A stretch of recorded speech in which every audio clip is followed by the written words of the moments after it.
first meeting that state unit president of any political party addressing our members outside office of any post in the government.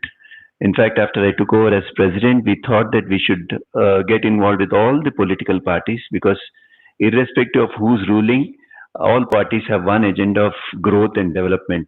So it's nice that the industry body and fraternity body meets everyone and share our ideas and views with them, so that they also understand and they can also play.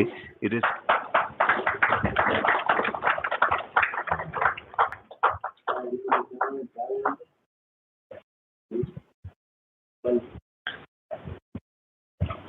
Thank you all for spending the evening with us, and please join us for the high.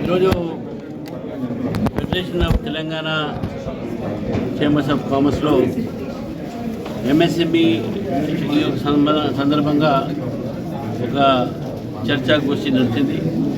ఇందులో నన్ను ముఖ్య అతిథిగా పిలవడం జరిగింది BJP తరఫు నుంచి.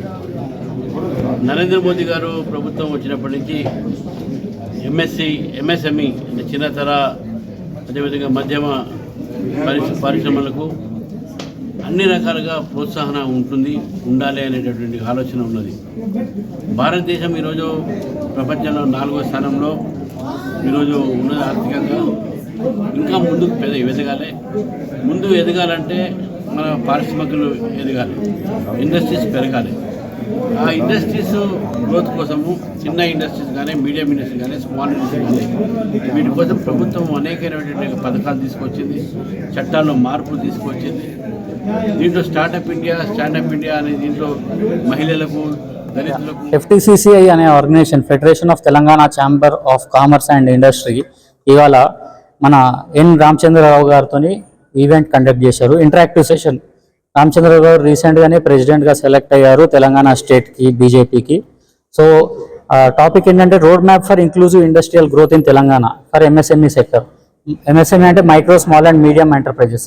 ఈ small companies ఏవైతే ఉంటాయో ఆ కంపెనీస్ అన్నిటికీ కూడా ఎట్లా బీజేపీ గవర్నమెంట్ అంటే సెంట్రల్లో బీజేపీ ఉంది కాబట్టి స్టేట్ గవర్నమెంట్తో కలిసి ఏ విధంగా డెవలప్ చేయగలుగుతారు అనేది, ఏ విధంగా హెల్ప్ చేయగలుగుతారని చెప్పారు. అన్నిటికన్నా మెయిన్ పాయింట్ ఏం చెప్పారు అంటే, ఆఫ్ కోర్స్ రెండు కూడా స్టేట్లో ఉన్న పార్టీ, సెంట్రల్లో ఉన్న పార్టీ అపోజిషన్ పార్టీస్, ఇండియాలో ఉన్న టాప్ 2 బిగ్గెస్ట్ పార్టీస్, కానీ డెవలప్మెంట్ విషయంలో మాత్రం కలిసే ఉంటాము అని చెప్పారు. సో ఇది ఎంతవరకు నిజం అవ్వాలి అంటే, మనం సౌత్ ఇండియన్ స్టేట్స్ ఎక్కువ ట్యాక్స్లు కడతాము, నార్త్ ఇండియన్ స్టేట్స్కి దానికి బెనిఫిట్ తీసుకుంటాయి. ఎస్పెషల్లీ బీమారు స్టేట్స్ అని ఉంటాయి. సో మనం కట్టిన ట్యాక్స్ మొత్తం బీమారు స్టేట్స్కి ఎక్కువ వెళ్తుంది. మనం రూపాయి కడితే మనకి 50 పైసలు కూడా రిటర్న్ రాదు. బీమారు స్టేట్స్ 20-30 పైసలు కడితే వాళ్ళకి 60 పైసలు, 70 పైసలు, రూపాయి, 2 రూపాయలు, 3 రూపాయలు వస్తాయి. సో ఇది నిజంగానే ఏ రోజైతే అన్ని స్టేట్స్కి ఈక్వల్గా డిస్ట్రిబ్యూషన్ చేస్తారో, especially north Indian and south ఇండియాకి, మన మీద డిస్క్రిమినేషన్ ఎందుకు? మనం కూడా ఇండియన్స్ అయితే సౌత్ ఇండియన్స్ అయినా సరే. సో ఏ రోజైతే మనకి నార్త్ ఇండియన్ స్టేట్స్కి ఈక్వల్గా డిస్ట్రిబ్యూషన్, డెవలప్మెంట్ చేస్తారు, ఎస్పెషల్లీ బీమారు స్టేట్స్కి, సౌత్ ఇండియన్ స్టేట్స్కి ఈక్వల్గా చేస్తారు, ఆ రోజే సార్ చెప్పింది నిజం అవుతుంది.